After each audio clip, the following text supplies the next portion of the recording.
good, my people? You know it is a Don Tony Teflon. I'm back at you. Another one. This is The Last of Us, episode 3.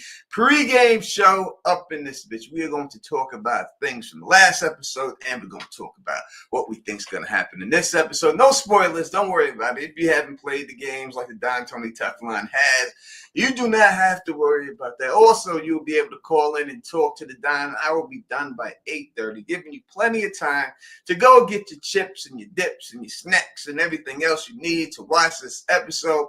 I am expecting this episode to kind of slow things down a little bit. We were on a hellacious ride on episode 2, and I don't think they can maintain it. I think they're going to have to slow things down, do some more character building. And I do believe that we'll see, I don't know if they're going to go right to the immediate aftermath of Joel, or are they going to bypass that a little bit and go forward in time? Because again, Abby and them is far away from home. Far away. It's going to take them a month or so to get home. So are they going to show Abby and them on their journey going home, or are they just going to cut that right off the bat and just keep things going the way they do? Before we get into this, let me say what up to the people who are here right now, rocking with your boy, the Don Tony Teflon. I feel this guy will be here, as always. Let's give him a little bit, but he will make it. Let's say what up to people here. We got Timothy is up in the building rocking with Luna is up in here. Hey, 2T is in the building rocking with my man Sonic Boy is up in here. Rose Jones is in the piece. Edward, what up, my brother, is up in here. She does the most is up in here. KP is up in here. BJ, we're just gonna say BJ, Prism Tree is it up in this piece, rocking with us right now. My man Zach is up in here rocking with us right now. We have a whole bunch of people. We're starting off strong. We got Spurs Super Chat from Kelly Johnson. Thank you so much, T. You use my man, no doubt. The word is born. You still owe me some. So I have talking about this real quick. I will say this. I've talked to some people from the small council, specifically Mace the Pain. That was my group I used to rock with. And he wants to do a comeback. So we are debating we'll probably do it every Saturday.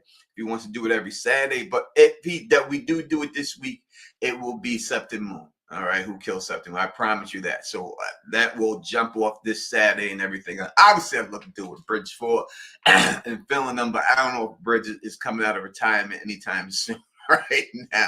But it'd be good to have some of the small council dudes back up in here talking a Song of Ice and Fire theory. So we'll see if we can do a Song of Ice and Fire Saturday. We'll see if it goes, or if they want to, if it rocks. We'll see. A lot of people say things and life gets in the way. So I'm not going to guarantee anything right now, but I'm going to hope that that's what it is. You know what I mean? And all that good stuff and all that and everything else. Again, you see Phil in the chat. He'll be here in a second and everything else. And I hope that y'all enjoy the stream with Gray Area. We'll be doing that multiple times. Hope you had a good time watching Gray Area do her thing and come on and attempt to debate the Don. And she did a very good, admirable job. And I'm sure a lot of you were mostly on her side and everything else. And that's fine. I'm cool with it. But if you look at the whole thing and you take your feelings out, then you know the Don is the man on that one real quick. Let me say thank you for the super chat. MD Var. Let's say MD. MD, thank you. Just left my daughter cheer comp listening to the Don on my way home. That's what I'm talking about here. That's what I'm talking about.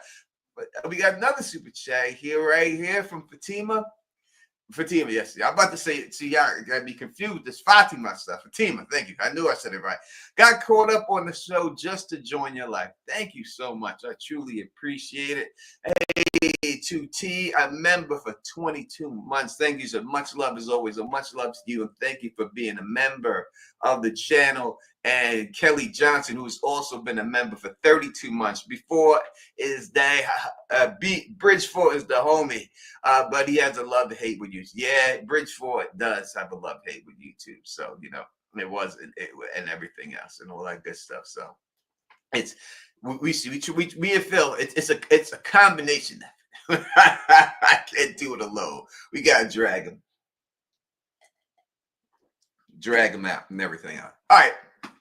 That being said, I want to say thank you to everyone who is a member of the channel. And I'm going to start doing more for you members of the channel. I really want to make it more, make you want to become a member. And I have to do more for y'all. I haven't done enough, and I know that, but I will.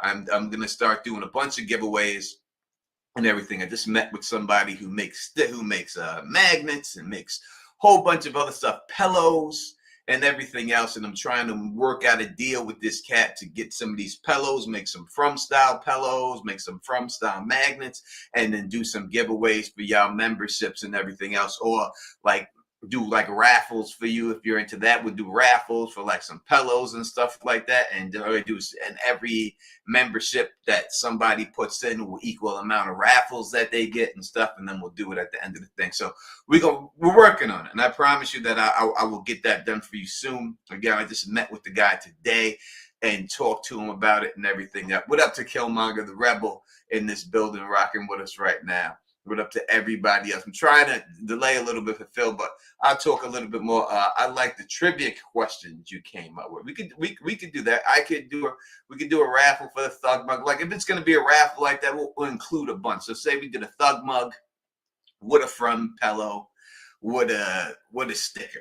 You know what I mean? And then I'm gonna talk to Doug Hugh and see if I can get some type of man in yellow. I'm gonna get pictures of it and get it sent to him and see if he'll sign them for me, and then I can give away an autographed picture of Doug Hugh, man in yellow, and we'll do that. We'll raffle those off, things like that. But I'm in contact with him, in contact with a bunch of people. Elgin, I'm gonna be in contact with, see if I can get some signed stuff from him, signed pictures of him. Maybe get the signed picture of him with the eye coming out. And see if we can get those, and then we'll raffle those off to y'all and everything else like that. You know what I'm saying? we'll do what we can do, and I promise you that I'll be better, and I'll get it popping for all y'all and stuff. All right, we'll definitely be doing that very soon. Won't take long to get to hammer all that stuff out. All right. That being said, talking about last week's episode again, it was a very compelling episode, and it was very people who knew it was coming definitely were going to come. And everything else. Top 10 members have to get to have Phil and Tony. I'm gonna tell you something. Thank you, Gigi. Thank you, Gigi, for the super chat. We love you too. Thank you so much. All right. So we had plans to do an in your house thing, that we were gonna do it in your house, where me and Phil will go into somebody's house and shoot a live stream from in the house. We had talked about that, and we were going to do it. Dead ass, without a shadow of a doubt. It was gonna go down. You know what I mean, and all that good stuff. And it just didn't work out. But we can go back to it. You know what I mean. But if I'm coming down to your crib, man, y'all better be official, man. Don't be trying to get me set up, man. Hey, 2T said, do you have any family in Baltimore? I do not have family. I have gray areas in Baltimore. That's the only person I really think I know in Baltimore that lives out there. But I don't have any family. All my family is in the city, North Carolina, mostly. That is where most of it is. Again, thank you, Gigi. I truly appreciate that. Kelly Johnson, the super chat here. Just get that up there. He says that girl that beat Joel don't have hands like that. No, I mean, listen, she got tiny little hands. Obviously, it's a television show, so let's not be too critical on it. But if she was punching somebody in the face like that 3 times, those little fingers of her would have broke. There'd be no way she could continue punching. Please. I've hit people 1 time in the face and broke my hands on their face. You know what I mean? So her hitting them that many times, there's just no way it's possible. You know what I mean? It could go down like that. You know, that is what it is. Gigi says, I got to support Tony, but he was wrong. But listen, everyone has the right to their opinion. And you know what I mean? Rip Joe. Let's take a shout out for the one and only Joe.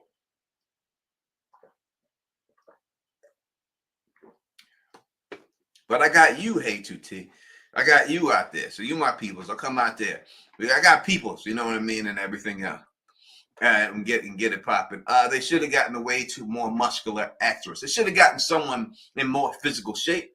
I would have rather them seen some. I think we said Ronda Rousey. Phil brought up would have been a perfect casting. I think he's right on that. Ronda Rousey would have been perfect, especially a younger Rousey. And she's not too big or muscular, but she looks the part, you know. And so Not saying that this woman, that acting is not a great actress. She's a great actress. I think she fits more the Ellie role. She should have been cast as Ellie. You know what I mean? I do like Bella Ramsey. Love that she got casted. That's the little she-bear from Game of Thrones. You know, but this chick fits more of a role. Would have been a better Ellie, if anything, and all that good stuff. No 40 ounce, big bang. No 40 ounce today. Not today. Soon we'll get it popping. So another one. We'll get. I gotta get some more Colt 45s. I gotta get a Colt 45 one. That's next. We'll get the Colt 45 up in this piece, and we'll rock. We'll get that one and everything else and all that stuff. The way he died was easy. Yeah, he died the same way in the show. He didn't get the stab to the neck. They didn't do that in the game. But you know, they took him out pretty easy, sucking him in. It's just a fate. It was like a fate. Everything just lined up perfect. There would have been no way they could ever got to him or done anything. They wanted to go home. They were trying to get up out of there, trying to convince her to go home, and just fate in the end made him get out there and get caught. You know what I mean? Kelly Johnson, thank you again for super chat. Says you'd get killed on God, and then you set for life. I wouldn't get killed on anything. I'm too stubborn to die.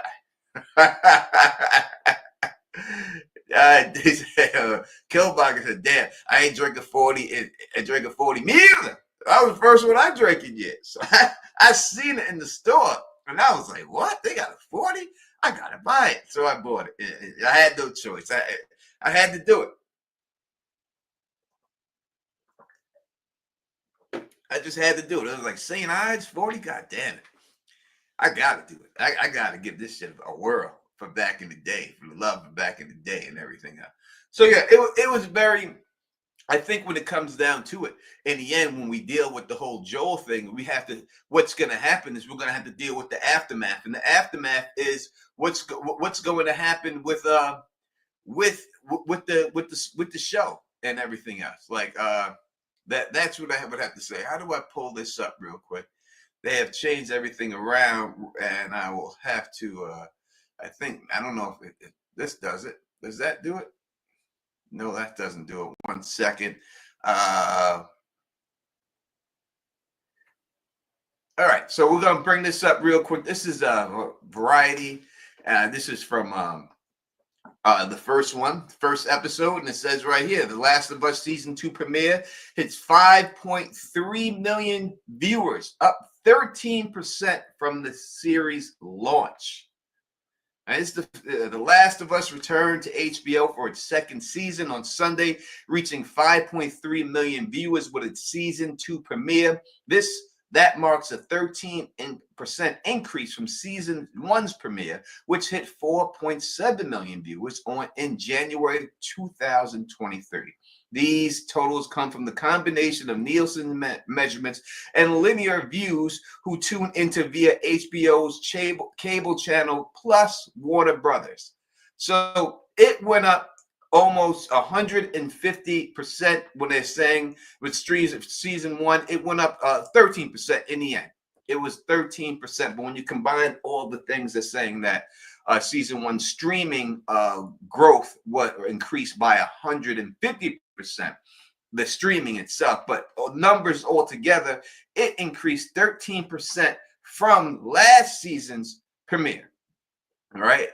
So far, the series, when you look at that, you say the series is doing really good, right? It's driving new viewers, and new people are coming up in here. Now, we stop that one, and we'll show you this one real quick. I think it's this one right here. Now, if we look at last episode, it says The Last of Us Season 2, Episode 2, titled Through the Valley, achieved a viewership of 5.7 million. This marks significant increase from the premiere's 5.3 million viewerships, becoming HBO's largest ever increase between the series' first and second episode. While the episode garnered a high IMDb rating of 9.5, it's also faced with a mixed reception, with some critics finding it polarizing. So when we look at this, it's going up. It has gone up. It has gone up again 2 weeks in a row for the 2 weeks. We are getting more viewers. First episode did good. This one did better. But in the end, now that we've seen this, and the dime is way too close. In the end, when we see this, is it going to maintain that? And that's what we have to ask. Is it going to maintain it? Is it going to be able to do it? After this episode that just happened, we're going to see if the numbers drop. We'll check back with it next week when they come out after this is done. And we're going to see if it maintains, builds, or if it folds from this episode. So I'm not going to put up all the, the negative comments, because we know that there are some toxic people out there who do this bomb comment stuff just for the sake of doing it, just because they don't like certain things that they show in the show. So we're not going to reflect on that. We're just going to reflect on the actual numbers itself, and that's what counts.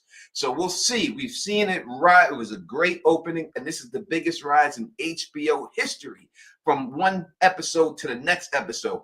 But will it maintain that momentum is what we have to truly see. Is that going to happen? And that's what I'm interested in when it comes up. I know I've seen a couple of super chats. Let me see if I can get those out.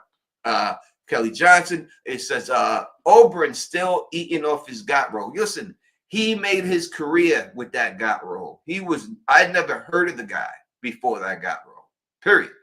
And he made his whole career off that got roll, without a doubt. And he says 13% of House of the Dragon didn't even come close. No, it's the biggest in HBO history. That's the biggest jump it's done from one episode 1 to an episode 2 in the history of HBO shows. So it's on track to it's doing really well, and I just hope that it stays that way. I truly do. I don't want to see it drop, but in my heart of hearts, I believe that it's going to drop. I don't think it's going to be able to maintain after this. I think we're going to see people go away. Grace Randolph, who's a big YouTuber, she tweeted that she's not watching The Last of Us anymore after that episode. She said she's done with it and she's not going to watch it or cover it on her channel anymore. I'm sure she's not the only one who feels that way. I'm sure there's other people that feel that way also. And it just depends how many people are out. And we'll see if many people are out. It didn't work well for the video game. It made the video game drop in sales. Made the second one was still sold a good amount of copies, but not as much at all. And look, Hey 2T said that as well, that she's not going to watch because of that. But we'll see. We'll see if you hold to it. Be hard to hold to it. You know what I mean? But ain't nothing else. Ain't nothing. You got to wait for this to end in order to get to the Night of the Seven Kingdoms. So we don't have anything. There really isn't anything on the watch unless you're watching like Survivor or something like that. But ain't nothing else on right now. No competition for this show.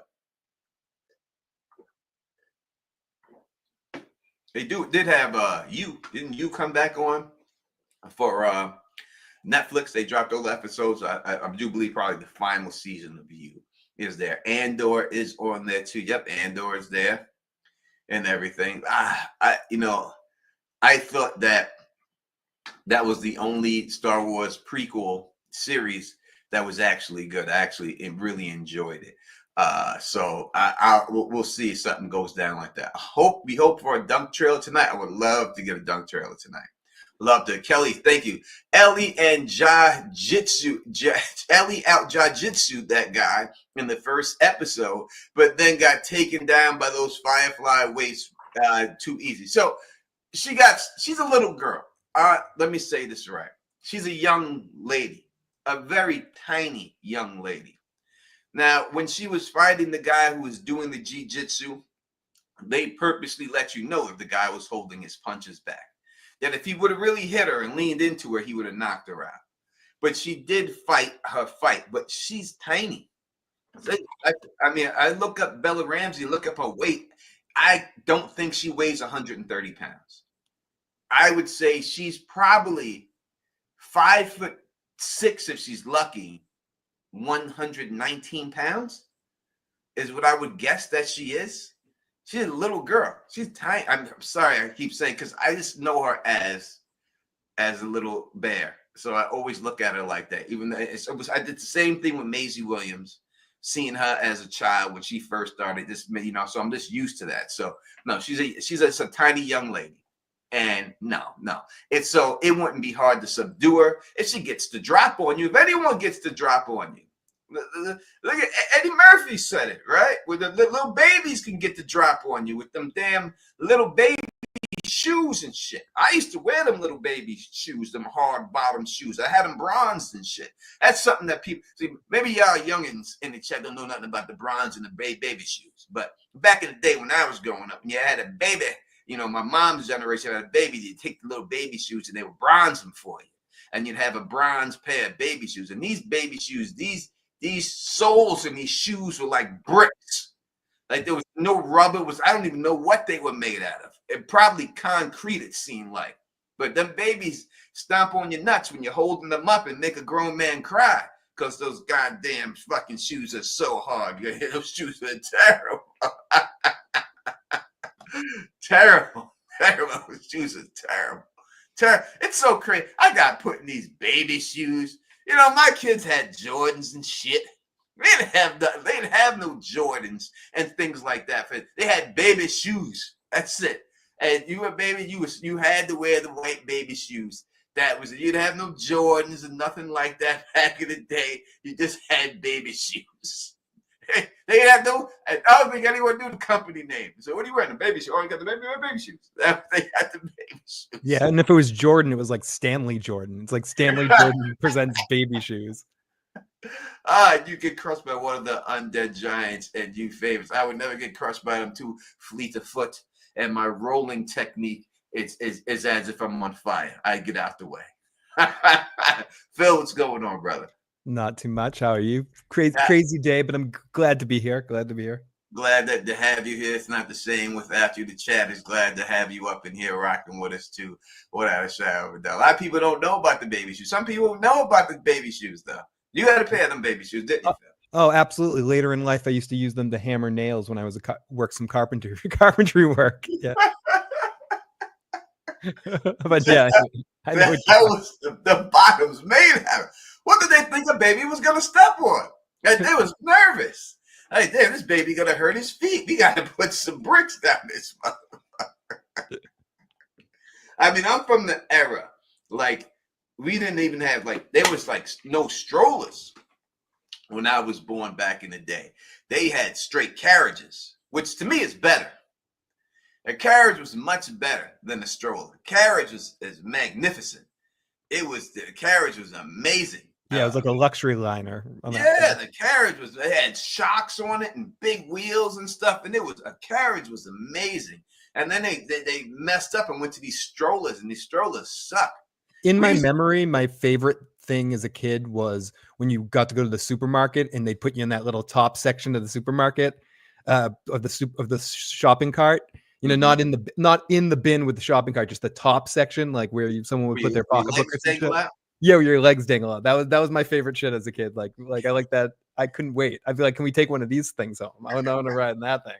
I used to always want to ride underneath it, like lay underneath it to the ground. That's cool though. That's cool. Like that's what I always wanted to do. Yeah, them carriages had shocks on them, man. Them carriages. I remember we used to steal those carriages. We used to steal them and then collapse them down and then ride them down hills. We used to jump in and go right down hills. We was terrible kids. We were terrible kids and everything. Terrible. All right, again, let you all know again. I know if you don't know, let you know right now. Again, Phil will be on as soon as the episode is over. We're going to get into this episode. So, Phil, what were your overall thoughts of the last week's episode? Well, I mean, I think overall it was okay. I don't want to be with. Okay, let me think about how to verbalize this, because I did have a good time watching it. I think if I'm going to give it a score, and I'm going to give my score before I explain it, I think it's somewhere in like the 7.5 to 8 range of an episode. I enjoyed watching it. It was good. It was one of the better Last of Us episodes. I don't know if it was the best Last of Us episode. I thought that scene was really intense and done well. I can still think about maybe because I'm a masochist, I can think about even just from a TV standpoint, because I'm not as much of a game purist as you or Joe or Gray are. Like it just doesn't. I'm just talking about from a TV standpoint, the way the scene was presented, the surprise that came over, the way we were introduced to Abby. I can think of some ways that things might have been done a little bit better. But I overall thought it was like a fun episode. I do think in the action thing that we got with the attack on the city, even though visually that was really cool, and there was some stuff that we could have used in the long night in that scene, there was still some stupid TV stuff that popped up in there, like Tommy yelling for the bloater and all the other all the other zombies kind of running past him while he's just like yelling at a bloater, that kind of stuff. But it was still fun. I think it was like fun action schlocky during that scene, and it was kind of cool. So I think it was good. But you asked a question last week, Tony, and this is why I stuttered at the beginning to that answer the question. We weren't discussing the idea of a good episode. We were saying this needs to be or should be one of the best episodes of TV and the greatest Last of Us episode. And to me, still the first one is. But in maybe the Bill episode or a couple of the other episodes from last season, I don't know if that's the best episode, but there was still a fucked up, crazy scene. That scene itself did it justice. But like I don't know if I'm supposed to feel differently about Abby. I feel no connection to her, and I do think her size affected some of the value there and stuff. But I think it was a great acting performance. But I don't know. I have a mixed opinion of last week's episode, Tony. I liked it, but I do sniff some problems around it because I'm a douchebag. There's definitely some problems around it. I'll go give it an 8.5. And I'll give it that just so that there's room for other episodes to grow. It did what it was supposed to do.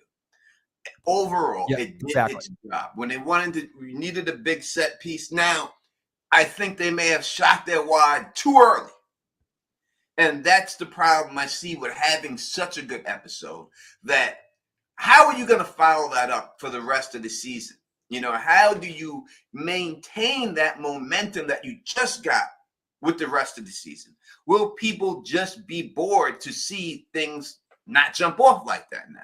Well, you have lost those people. Usually they leave episodes like that till the end of the season for a reason, right? Because that when the season ends, it's like, here you go. You know what I mean? And that's what it is. So my problem with them doing that is that did they do it too early? I understand happened early in the game and everything else, but did they do it too early, shot their load, and now gonna have people who didn't get a chance to come? They did.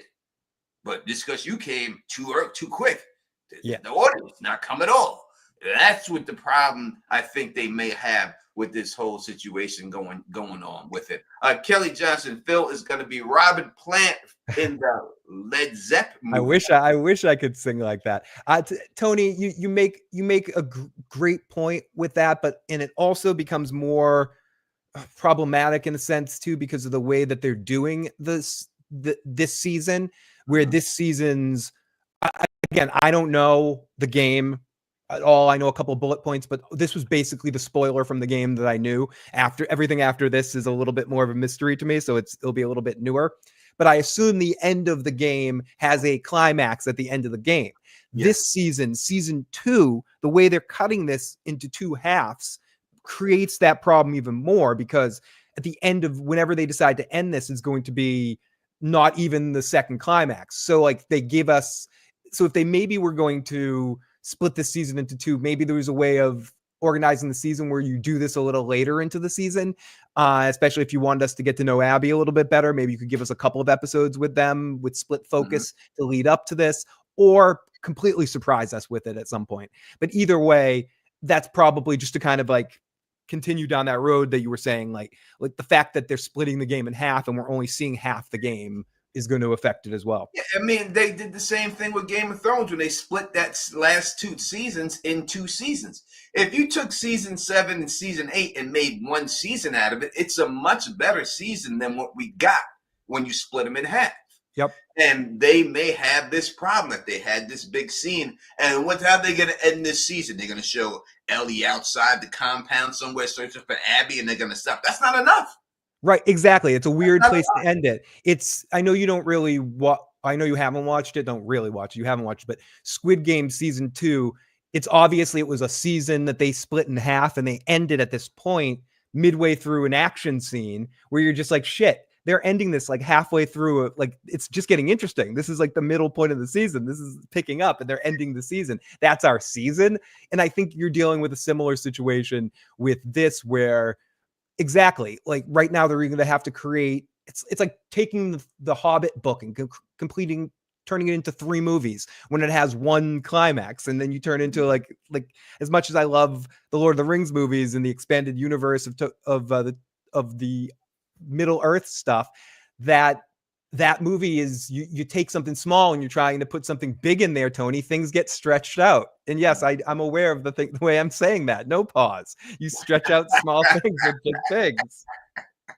I'm with you on that. Hot take from C. Ricky's. Thank you for the super chats. I actually like the story of the second game. The story of the second game, I'm not saying the overall story is not good. The problem with the second game is that they forced you to play with someone who killed the main character, which has never been done before in games. Maybe that's why they wanted to do it. You know, maybe that's why they said, hey, let's be inventive. Let's do this. You know what I mean?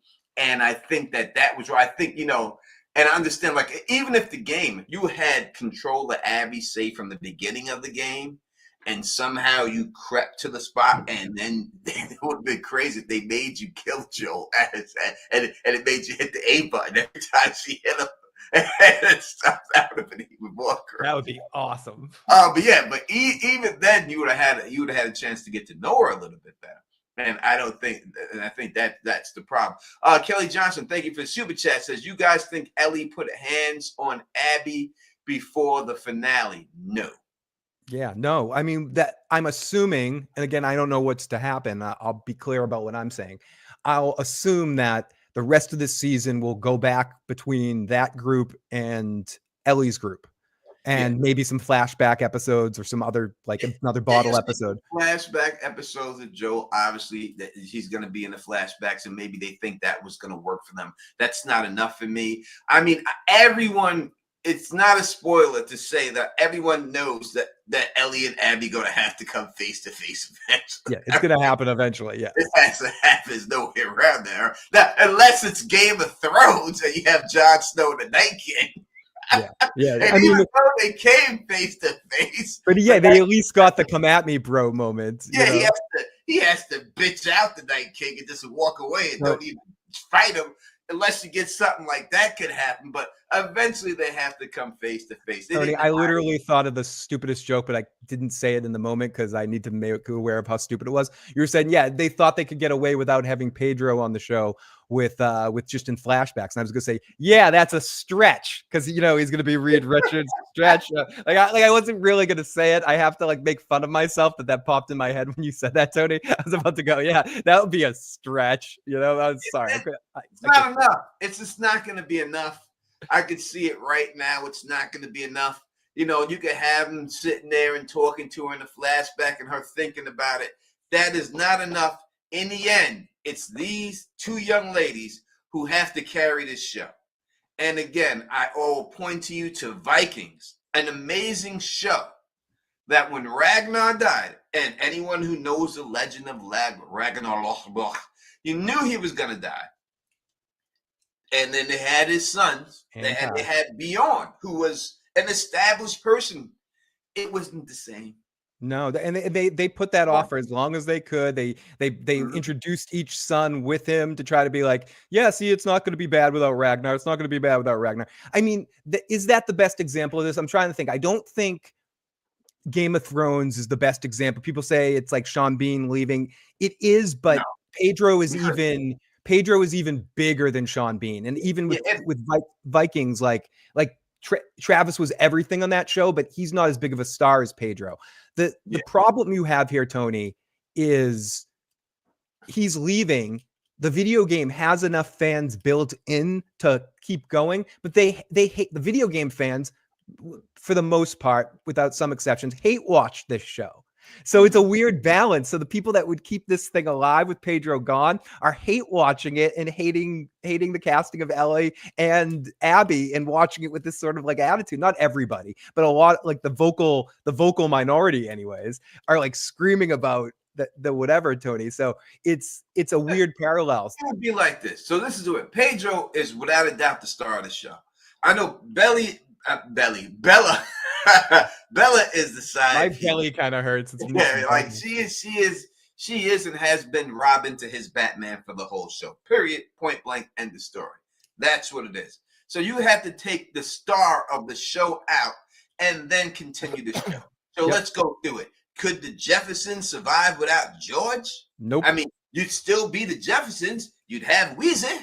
You have Lionel. So what? Lionel takes over the company. Does the Jeffersons?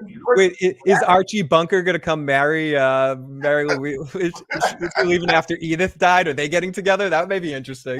Does the show work without him? The show don't work without him. Does Cheers work without Sam Malone? No, they tried, and Woody said no. Even Woody, who is a bigger movie star than Ted Danson and probably the biggest star in that show, he couldn't. They asked him to carry the show, and he's like, nope.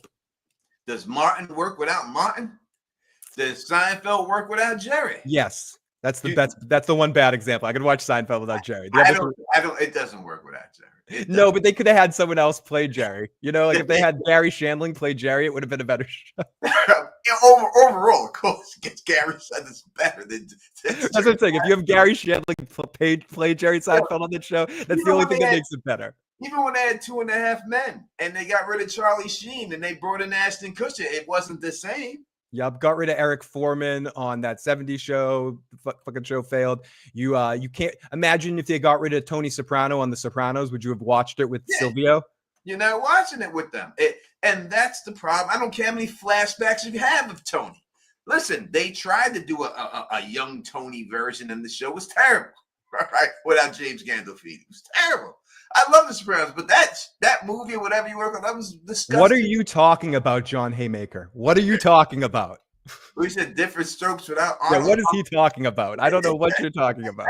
It doesn't work. I don't care. If you don't got what you're talking about, Willis, this show don't work. Nope. It don't work. So that's the problem I think they're going to have. Hopefully not. Maybe I'm wrong. Hopefully I'm wrong.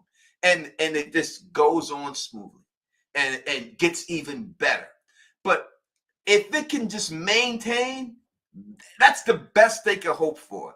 There's no way the show can be better without him. There's nothing in me that'll say the show is going to be, that they're going to be able to make the show better without him. I don't care about his brother. The Asian dude in there, I think I just say every time I see an Asian guy, I just think they're going to get killed now because of The Walking Dead. So I'm nervous for him right off the bat. Especially when there's only one Asian person. I think they're the new black people in horror movies these days when it comes to this stuff. You know, this is I hope I'm wrong too, Jackie C. 100%. But I think if you look at the history of television, I mean, there's something that works. There's a formula to this. This is such an interesting thing, though. Too, I agree with I can't disagree with a single word you said, and I'm trying to think of examples of when it worked. Boyd as Seabrook. From's a great show, but it don't work without Harold. Very few examples where shows continued and were still good when characters disappeared, like Valerie's Place when they turned into Valerie's Family, the Hogan family, but then they had Jason Bateman step up and be sort of a star. There's a couple of small, but those are very small examples. Anna said something about the show I didn't watch, but Grey's Anatomy, where they killed one of the McSteamies or McDreamies or whatever and brought in another dude. There's certain shows where they've pulled it off, but it's very, very fucking difficult to do. And in a situation like this, but it's almost impossible. Let me hit that. So the Valerie's Family thing, when it turned into the Hogans, it was Valerie's family, and she was the reason why the show got made, because she was a popular person while that's why it got named after her. But Jason Bateman and the other characters far eclipsed her in the show. Right, so they knew they could kind of shoot her off.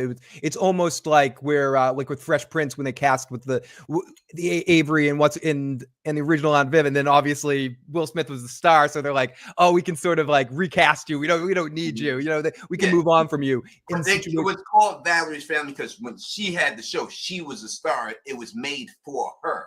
but the side characters became bigger than her. Yep. So therefore, even when she wasn't in the show, it didn't matter. You bring in Sandy Duncan, and the show continues because no one tuned in for them. It didn't work with the Office. It would be like getting rid of Tim the Toolman Taylor. It's not going to work. Even though those kids were stars, it was still his show. And I think that's the problem that they're going to run into this.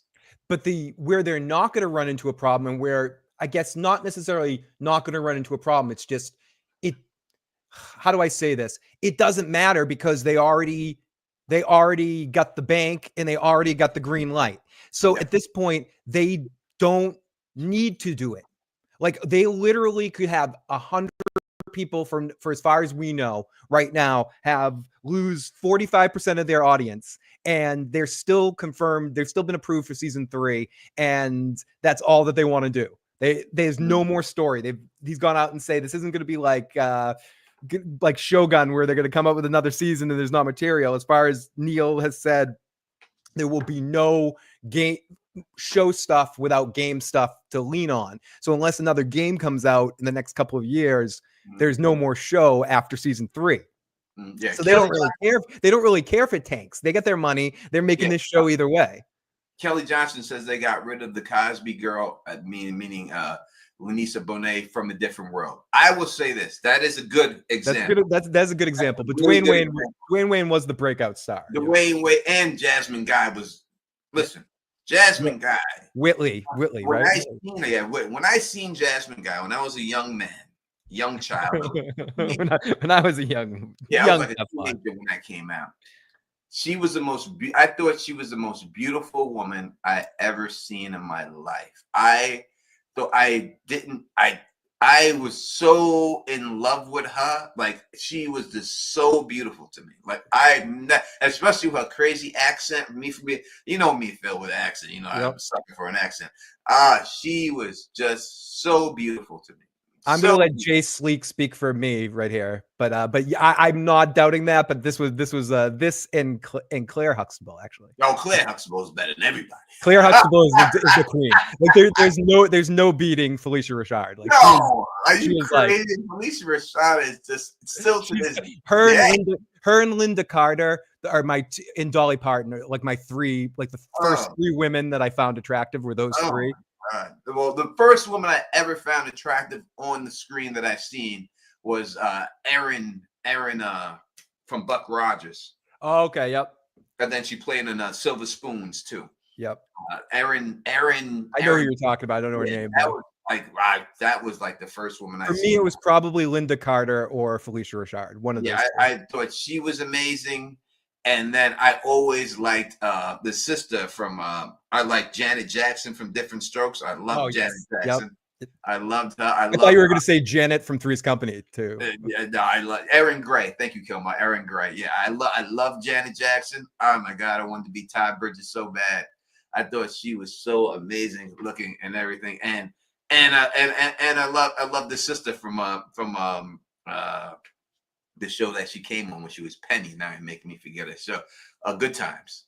I love the sister from Good Times too. Oh, she was it. And I love Valerie Bertinelli from One Day at a Time. Mm-hmm. I love Valerie Bertinelli. All that. Come up and see me sometime. She always did that Mae West. I didn't even know what Mae West was, and she would say that. And I was online and stuff and all that. Yeah, no, those are my ladies. I got to give some love to the Flying Nun too. I was kind of with the Flying Nun. That was getting my little kink, my little dress up kink thing was going on. That and Wonder Woman. I mean, so the Buck Rogers they wore like leggings back then. You know what I mean? It was like all straight leggings and everything. Good ones, John Wick, especially that Kelly Kapowski there. You can't hate on Tiffany Amber Thiessen. She's 100. And Lisa Turtle on that show. All 3, and Jesse Span. All 3 of them were damn cute. Yeah, I get chills from Dwayne crashing the wedding. Listen, there's a new Different World coming out on Netflix, so you're about to see it. They're doing a whole remake in it, and it'll be out on Netflix in a little bit. And just for respect, that show had pretty good dudes too, with like with Zach and Slater and Screech, if you were into like the nerd thing, that was a good show. That was a good show. Even Mr. Belding was pretty cool, I got a picture of me and Mario.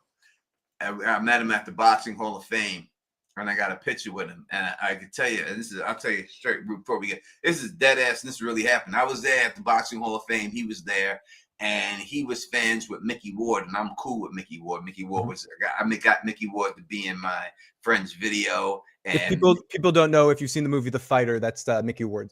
And that movie actually happened because of that video shoot. Because when we did that video shoot, he brought the script and gave it to Jim Wahlberg, and Jim said he'll pass it off to his brother Mark, and then that's how they got connected. That was one of Marky Mark's better roles. Like I thought, yeah, really that would never happen if we didn't do it. If I never came up with the idea to have Mickey Ward to be in the music video and have him introduced to Jim Wahlberg, that movie don't ever happen. Period, because they were never met. I'm the reason why they met, and that's no lie. And if you ask Mickey Ward and you ask Jim, they will tell you. Mark obviously will not, but if you ask Jim and you ask me, they'll tell you that's the fucking truth. That's the way it went down. And so when we were out there, we were in the thing, and Mario was there. He was with the skinny white girl. She was real tall, but she was really slender. And we were all hanging out all night drinking and stuff. And we sounds like Jesse Spano, but we wound up in this bar called Graziano's, and we were out there. And while we're in the bar Graziano's and shit, you know, with like they start doing this, come on, ride the train, boo, join hands, right to the join the lot. So people start grabbing each other's waist and going around the bars. I'm like, this shit is corny. The Don don't do this corny shit. So Mario was in front of her, and she was on his waist. She came by me and reached out and grabbed my hand. So pulled me behind her. So I'm behind her doing the train and everything else. And then she reached back and grabbed both of my hands and put my hands right on her ass. So while Mario was in front holding the other person, I was in between holding his girl's ass cheeks going around doing the train and shit. And that's dead ass truth. There ain't no lie on that. That's exactly what the fuck happened. That's exactly what happened. Saved by the bell right there. Damn. So I ain't nothing about Mario, all right? The Don is the Don, baby. Come on. The Don is the Don. And that's what it was. But that definitely happened. And that whole story about, you can go look up that video. The video is called You're Probably Not Hood by the Bleach Brothers. Go on YouTube, look at it. You'll see me in the video, and you'll see Mickey Ward, and you see my boys. You see all of them in there, and Arturo Gotti in there. If you want to look at that video, it's called You're Probably Not Hood. It's made by the Bleach Brothers. It's on YouTube. Go check it out, and you'll see me in there and stuff like that and all that. But that's how all that stuff happened and all that good stuff. So one quick thing for Moni G before we step back into The Last of Us. Moni, Tom Selleck. I was a huge Tom Selleck fan too. Magnum PI is underrated, kind of fun show. One thing that a lot of people don't know about Tom Selleck is he literally was cast to play Indiana Jones. Yeah. They had him signed on the list. He was going down there. They did not want to cast Harrison Ford in that role, and he couldn't do it because of contractual problems with Magnum PI, so he had to pull out the last minute. But like literally, there's an alternative universe with Tom Selleck as Indiana Jones. Like he literally had the part. They wrote the role for him. Yeah, for him. Literally they wrote that role for Tom Selleck. Like it wasn't supposed to be Harrison Ford. It was 100% supposed to be Tom Selleck. And he turned it down, and it would have been, and Tom Selleck to me would have been done just as good a job, if not better. Yeah. If you look at him stuff, if you ever question Tom Selleck's acting chops, I would say go watch the movie An Innocent Man. Yeah, no, great movie.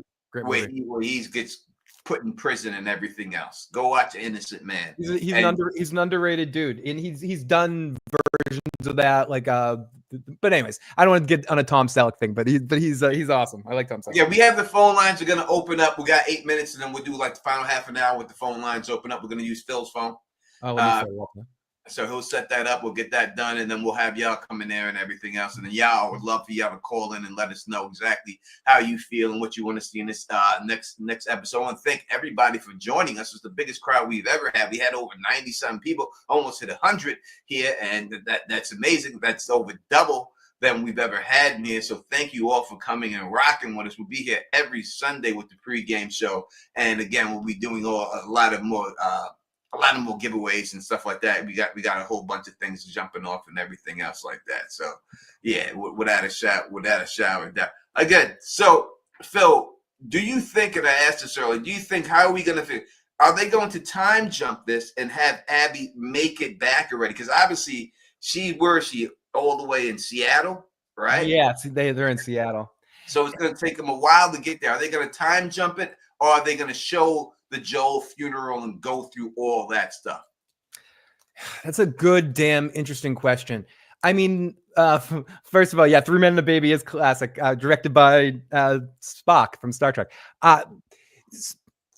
They could do both. I don't know. Like, do you think that they might do something where they play with time, where they don't necessarily do a flashback, but they, like, we catch up with Abby just later on, they yada some of her walk back, and then we catch up with them a little bit later down the road. It's gonna take them months to get back. So unless they Westeros it. That's what I'm saying. Like, they might Westeros. I don't know. I think this episode, at least a few weeks will combine, because this episode, I heard you say at the beginning, will be a slow down episode. I expect the same too. They should keep the same pace, because I think the show would be the best if they just make it like every episode like fucking crazy. Like, but they're not going to do that. Like, when I look at it, and I'm not even talking about playing the game, but what could you do to make it, to keep that pace? What is there to do? Joel's dead. Everyone goes back to town. The only thing I could see them doing is mourning Joel and her training, like Daniel's son, to get ready to take off. Someone tells them, go. I'm going. Don't go. I don't want to go, but I'm going. And then take off. What else are they going to do in that town? They already killed all the other zombies and shit. Like, again, this isn't a spoiler. This is just my assumption. I assume that Ellie's going to be like, I'm going to go kill this motherfucker, and like you just said, her Dina's gonna be like, don't go, don't fight the fight, Rocky, and then, yo, Adrian, I gotta fight the fight. Don't fight the fight, Rocky. No, you called me a chicken. I gotta fight the fight. You gotta get that, because I'm scared. All right. Exactly. The first time in my life, I'm scared. I can't beat him. That's good. You gotta get the eye of the tiger, Tony. You gotta get the eye of the tiger. You can do it, Ellie. Like, that's what I expect this episode. That's all that. That is the quick sum up, the elevator pitch of what I expect this episode tonight, Tony. Exactly what, that teleplay that we just acted out there. That's what I expect. That's what it's gonna be. You know, it can't be that. No. And then what? And then his brother. I'm going. His wife. No, you're not. I'm gonna do it too. I'm gonna fight. No, you're not. He's Paulie in this equation. We should rip his guts out. Yeah. Number one, this dude, he's married to a black woman. Like, you ain't going. Yes, I am.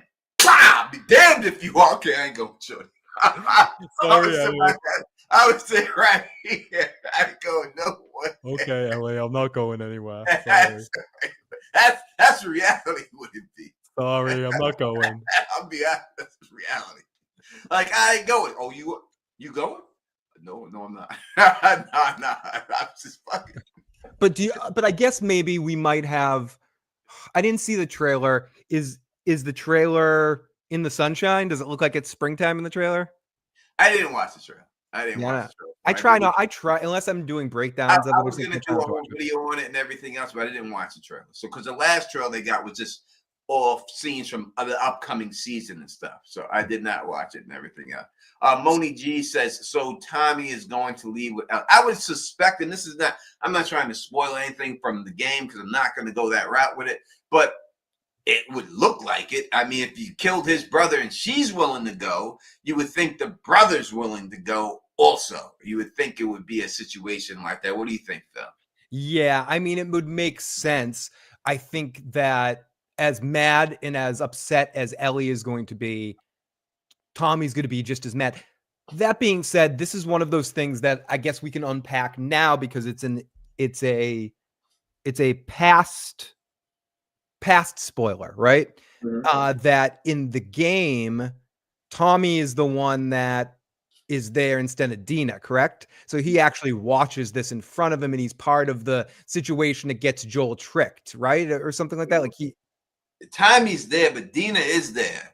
So they smash Dina's face into the thing and blow a whole face up. But in the game, Tommy's there too, right? Yeah, Tommy's there too. Because I remember they smashed Dina. It wasn't like that. Oh, let's put her to sleep. They boom, blow Dina's whole face up, and the whole face gets splattered open and stuff. But yeah, he's there too. He is there too.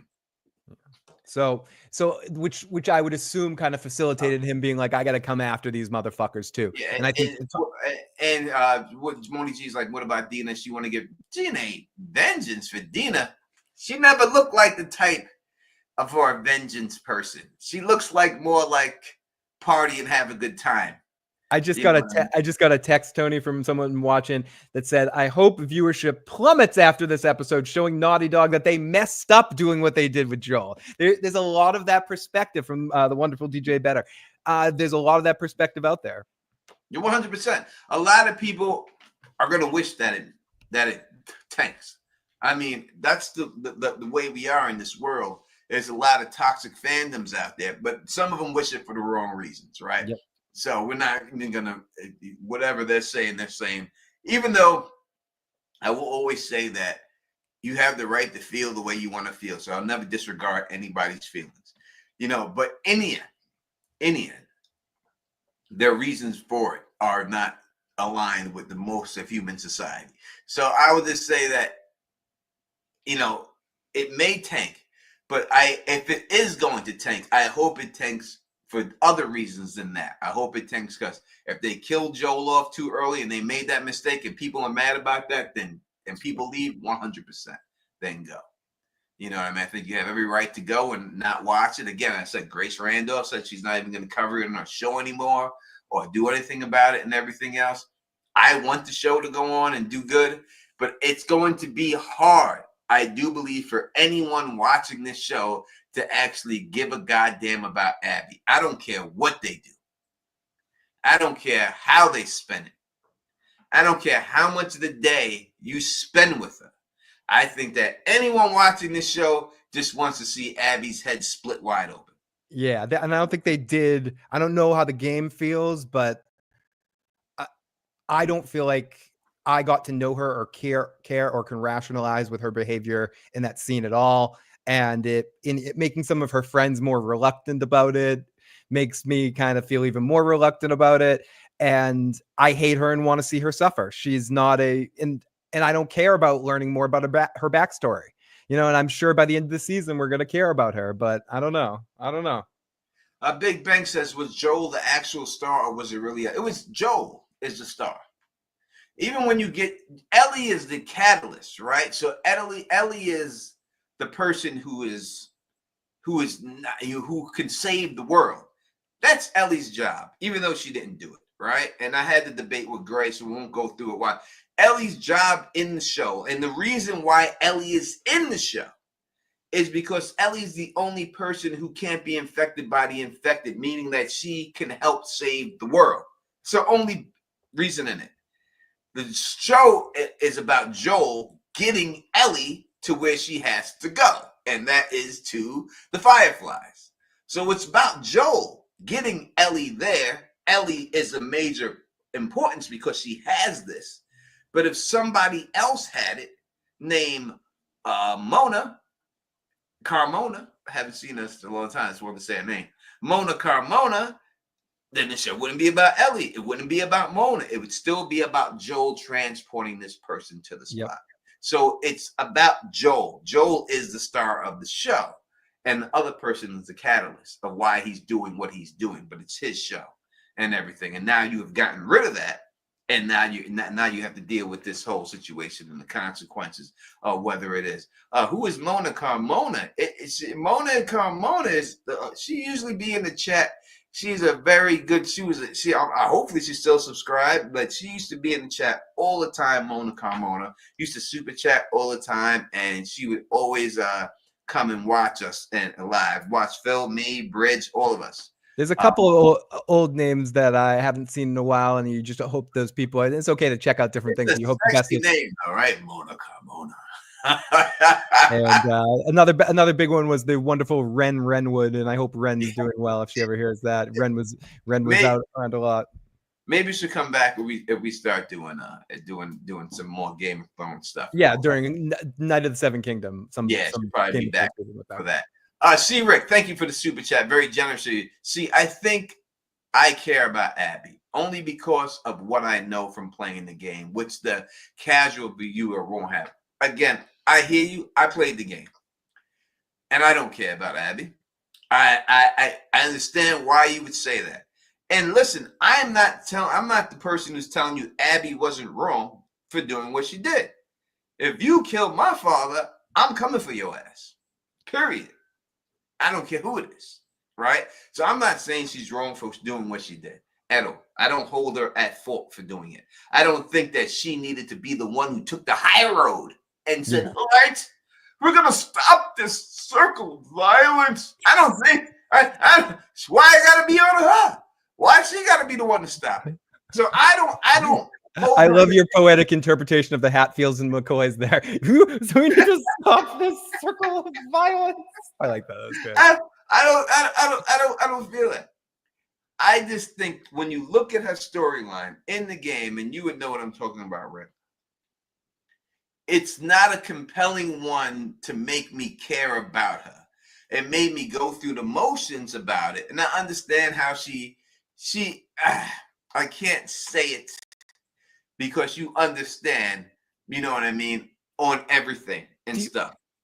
I can't say anything, but is it fair, Tony, not for you or for me or for Joe or for anybody that's played the game, like, did they put themselves in an unwinnable situation because of how well performed and presented the first game and the second game? Even though if the people that hate the second game, it's still presented in a way to create a story and a piece of art that makes people still talk about it to this day and be emotionally fucking affected by it.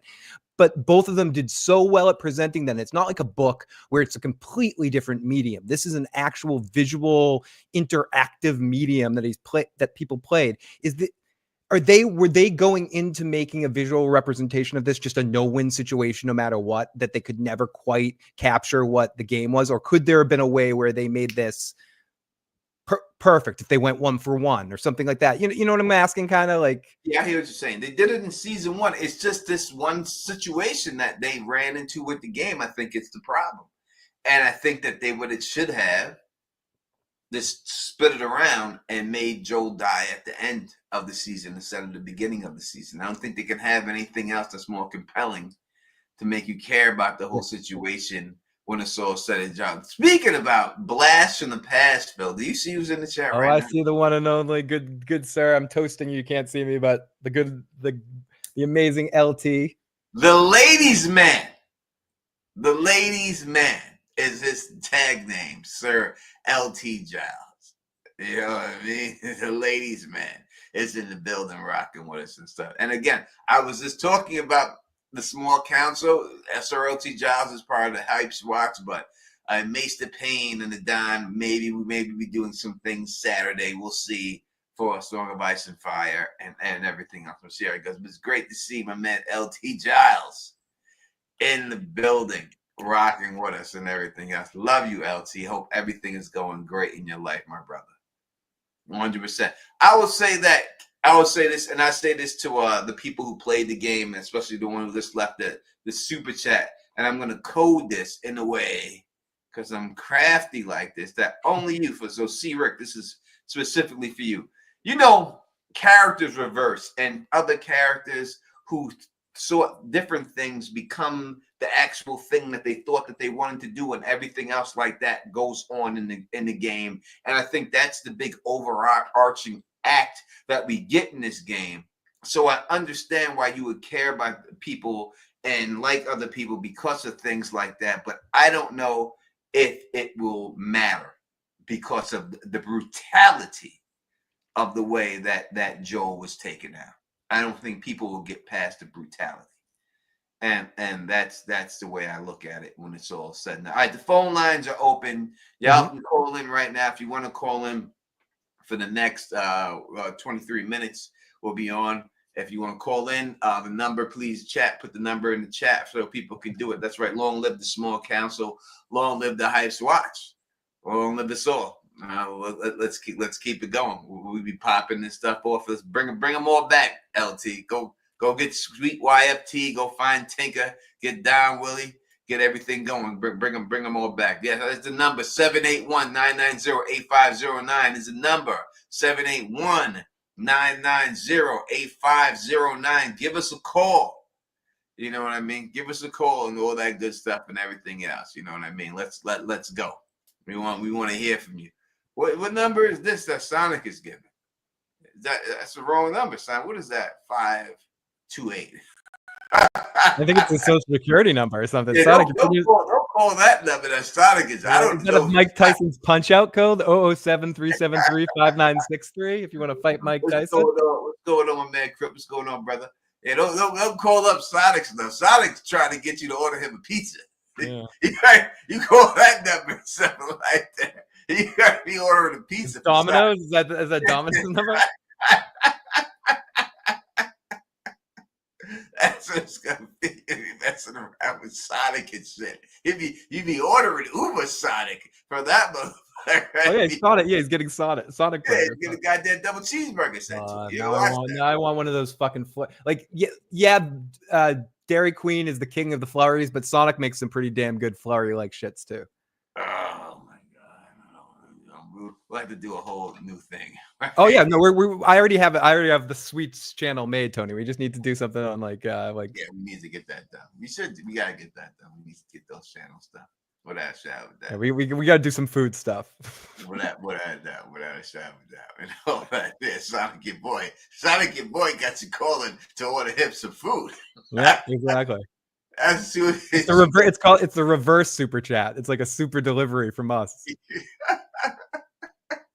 Listen, that happened to me, man. I'm gonna tell you exactly what happened to me. Sneaky. This is how it happened to me. I was in the bar and this motherfucker came up to me, this black cat, and I seen him and I knew him from like not a lot, but I knew him just from, and he was deaf. So he seen me and stuff at the bar, and he's like, cause deaf people, they can't really speak and stuff. So he's like making noises at me and shit, and I'm just like, hey, what's going on, brother? How's everything? Blah blah blah.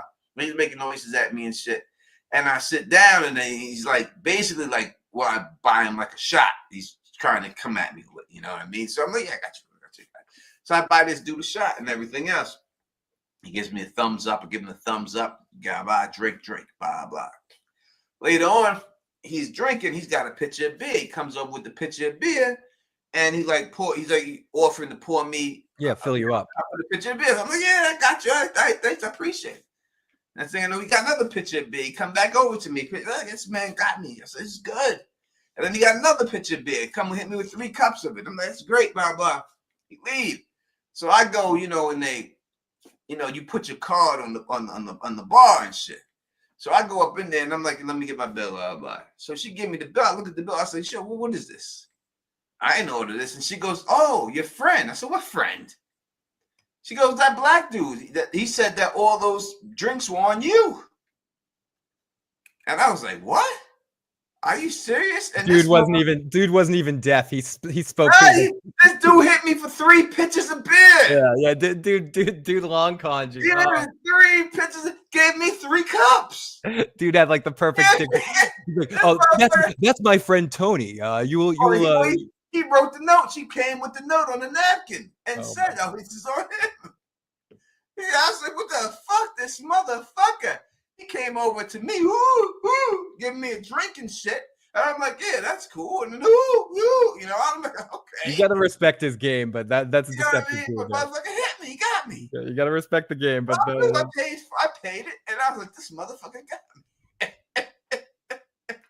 This motherfucker. He bubbles you. He bubbled you. Yeah. He did get me.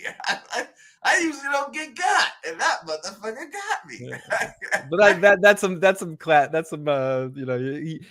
he got you off balance, thinking all night, giving you the vibes and stuff like that.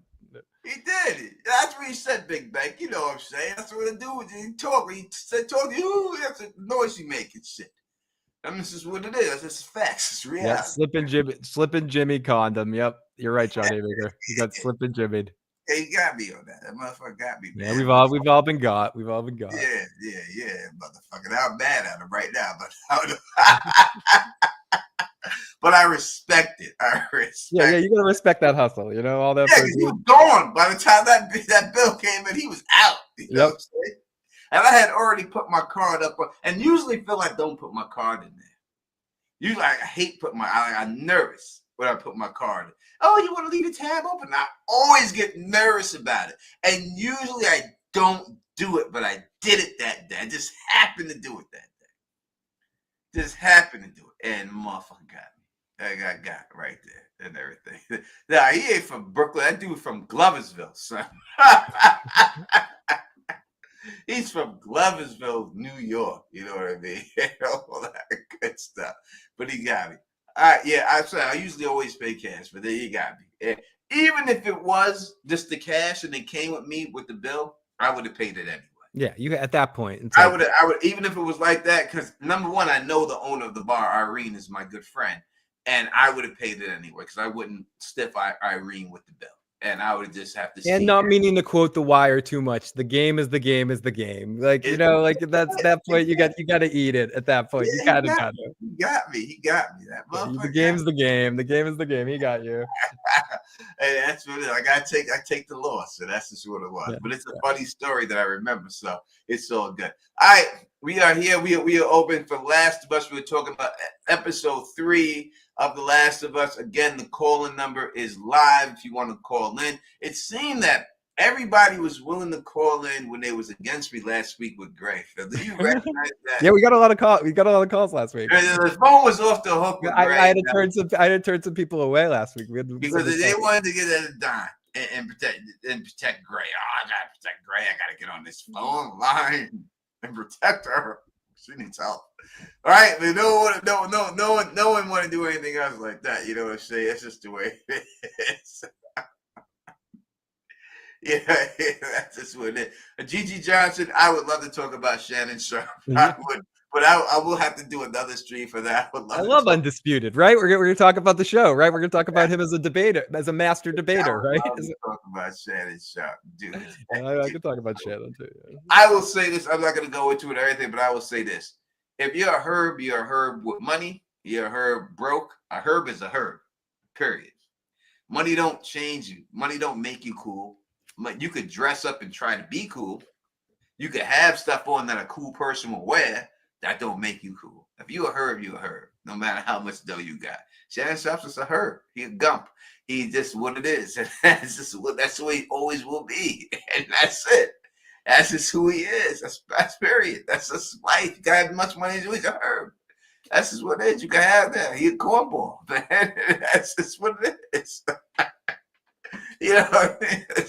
That's just who he is. He a Mark. He a Victor. You know what I mean? That's it.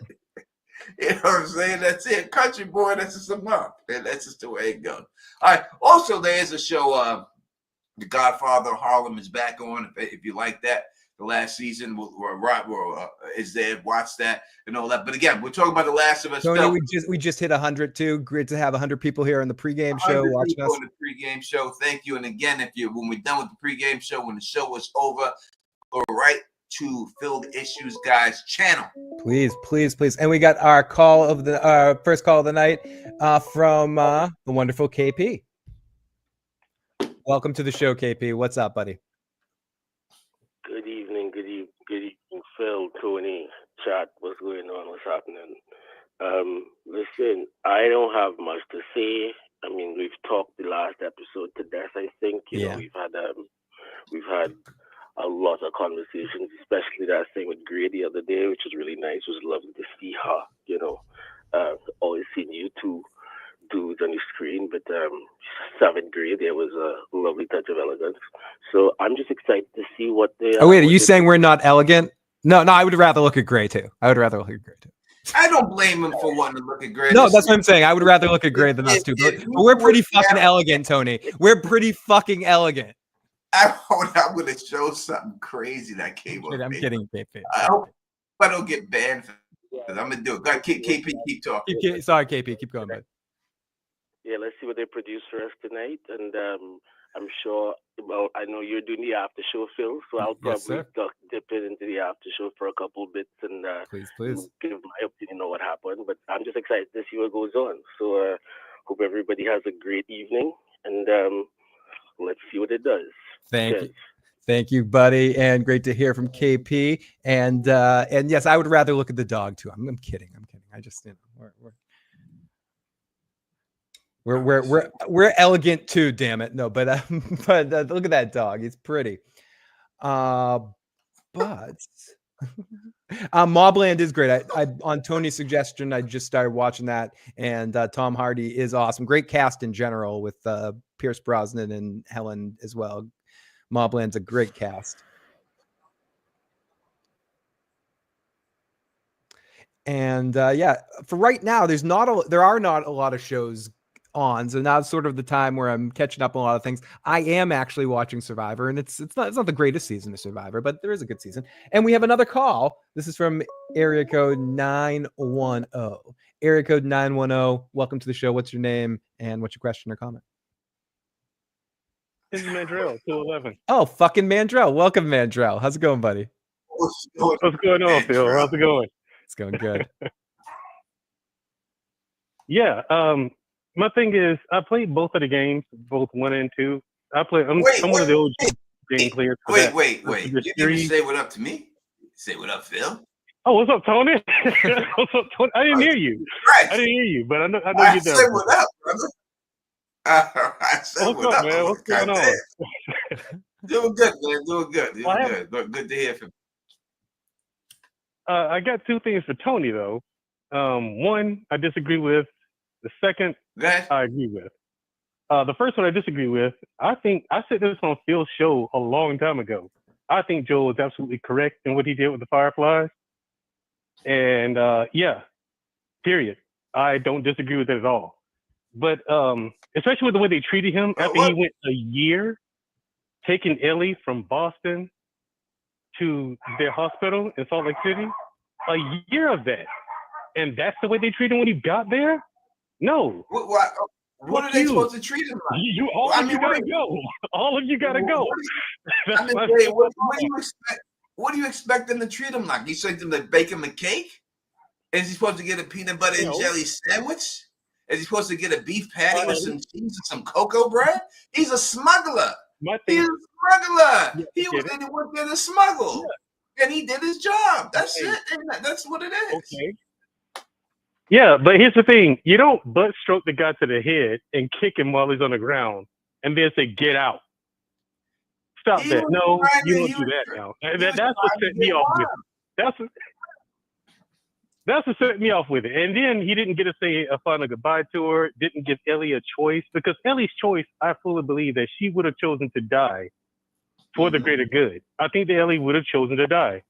And Joel would have understood if it came from Ellie. And I get that the Fireflies didn't want to take that chance or anything like that. I understand that. But no, listen, you just beat the dude up. You just beat him up and then simply say, get out.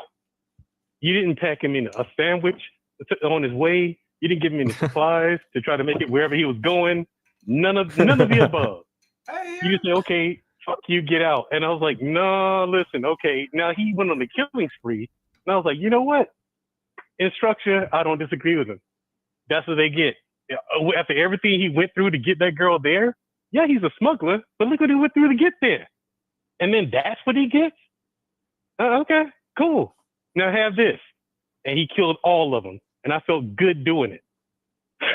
I know it's a video game, but I felt good doing it. You know what I'm saying? But now the second thing I agree with you on, Joel is the star.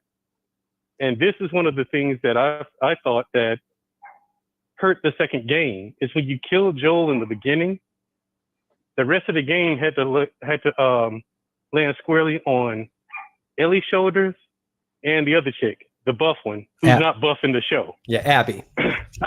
Yeah, there you go. I never bothered to remember her name because she was not interesting at all. Yep. Like for me, her story was told in totality in the beginning of the game. Just like here in the show, her story is told in its totality in the beginning of the season. So it's like, okay, you're going to have to make the rest of this very interesting. And I think they're on the right track with the things that they added in the second season with the assault on the city. That wasn't in the game, but it's in the show, and it was good. They even had this big boss fight with a bloater. You know what I mean? With Tommy and that bloater. But so they're going to have to add a lot of things like that into the second season to make it interesting. Because Joel was the key to the whole story, really. So I agree with Tony on that wholeheartedly. I just don't know where they're going to go with the season for the show to make it interesting, because the second game, I got bored a lot. Mm-hmm. I really did. So I'm like, okay, what are they going to do with this show to make it better than that? What are you guys' thoughts on that? Yeah, I talked about it a little bit earlier. I don't know where they're going to end this season which is the biggest thing. I think they shot their load early. I don't know if they're going to be able to end it on a positive enough, on a note that's going to make you want to come back and watch the final season. So I need to see how they exactly end it. I don't see it. Again, if it was one big season, I think it'd be better. But to split it in two, I think we could get the Game of Thrones situation in the last 2 seasons there where it doesn't work. Yeah, because the Game of Thrones, they just dropped the ball on that because a lot of context was missing. You know what I mean? So it appeared that Daenerys just came out of nowhere with this murderous intent to kill everyone in King's Landing. There was no real build-up from her going where she was, sound mind, get a little agitated, but then there wasn't enough build-up to her going insane. There just wasn't enough. No, it was all in the matter of like a 2-second look when she was sitting up there. She's like, and I'll be evil now. I will be evil. Right. Right, exactly. So, and that's why it didn't work. Everyone, including myself, I was like, wait, what? So wait, when did you make this decision? But back to this show.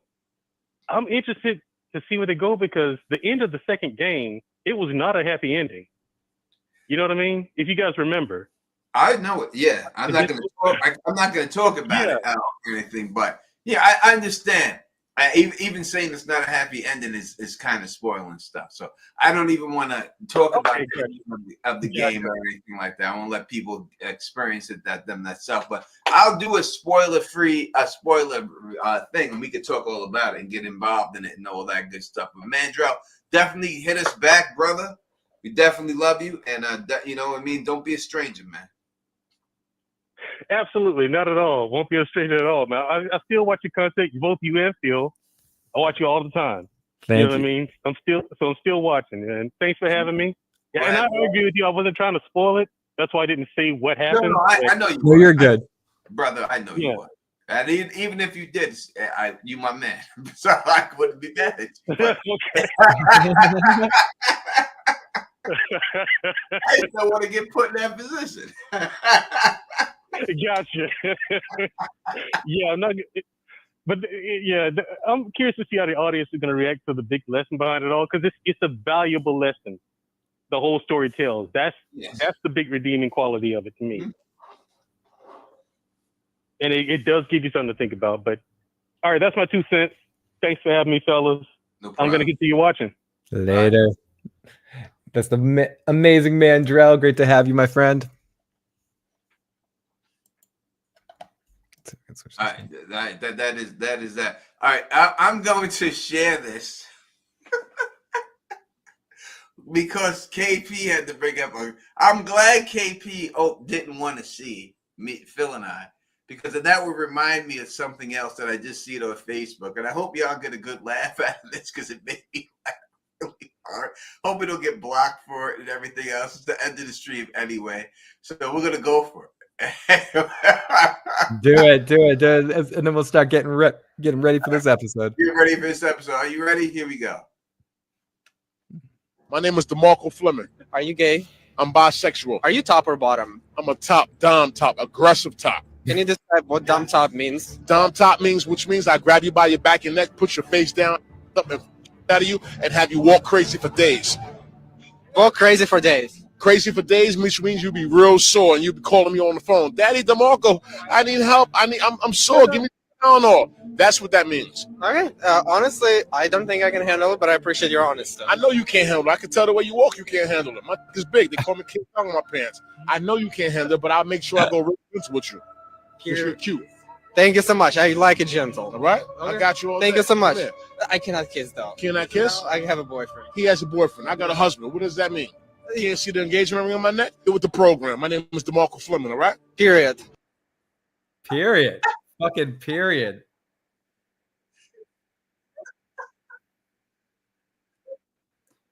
This is why you don't go to jail. You gotta stay away. You can't go to jail. You go to jail. They should show that in health classes. DeMarco Fleming. My goodness.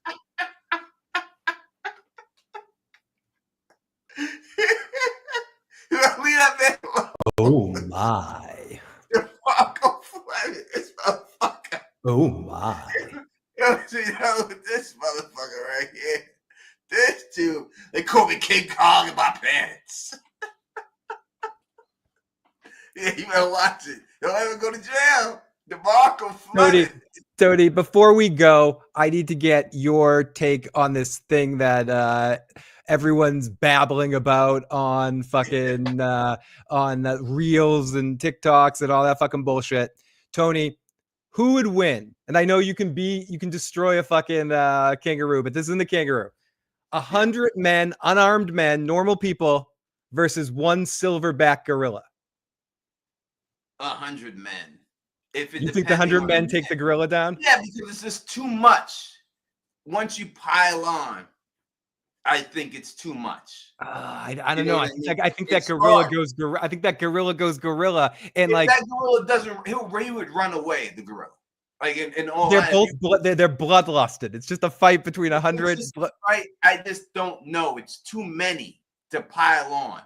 He's gonna pick up a human in each hand and use it as nunchucks to start knocking groups of people like Sauron at the beginning of Lord of the Rings movie. It's just I'm team gorilla. I'm team gorilla all the way, Tony. You know what they say? They say, listen, a pack of mangy dogs can take down a lion. It's 100 people. That's a lot of people. You know what I mean? It's 100. That's not 10 to 20. 100 is a lot for anything to have problems with. 100 bees will fuck you up. A silverback gorilla is like 10 times the strength of a human, though. Yeah, we're talking about 100 though. So what are the humans without weapons going to do to the gorilla when they get to him? It's going to be like, could 100 mice take you down? Yes. You think 100 mice could take you down? 100 mice, if you're laying down, they'll bite the shit out of you. You know, like they're in front of you, like 100 rats. Okay, we'll give it rats. 100 rats. Yeah, that's a lot. I mean, there's only so much stomping you can do before they all overrun you. Yeah, I think it would be more than 100. I think it would be closer to 1,000. But I don't know. It's a good question. I don't know. I don't know. A gorilla's tough. But I don't know. I think 100 of anything is really hard to beat, and I would think 100 physical body men who are willing to fight, not 100 Urkels. Fair. The gorilla doesn't have eyes, but it can like do back. Okay, whatever. I don't want to. We got to get ready for the episode. I don't want to dwell too much on this. Listen, I thank Phil the Issues guys for rocking with me as always. Make sure you check out Phil the Issues guys channel when the show is over. Go right there. He'll be breaking it down with Joe Dirty Locks. Best breakdown. Best. After showing at least the drunkest, but we'll see. You know what I mean, and the realist, to be real with you on it and everything else. All right, I don't 100%. Want you to have any nightmares about that dude. Yeah, that's why I wanted to change the subject to the fight. 100 DeMarcos could take that girl. 100, yeah, you could. That guy. The gorilla see him, he runs like I'm running. That guy. Thank you, Jackie C. And how's it going, Crypto Tellers? Great to see you, my friend. I'm running as fast as I can. All right, love you all. I will see y'all next week on this, but probably during the week with Gray, Wednesday and stuff like that. We'll be back rocking and everything else. And if you like the way I do this, please thumbs up this, spread this across the realm, and of course subscribe. And until next time, you know who it is. Peace and stay.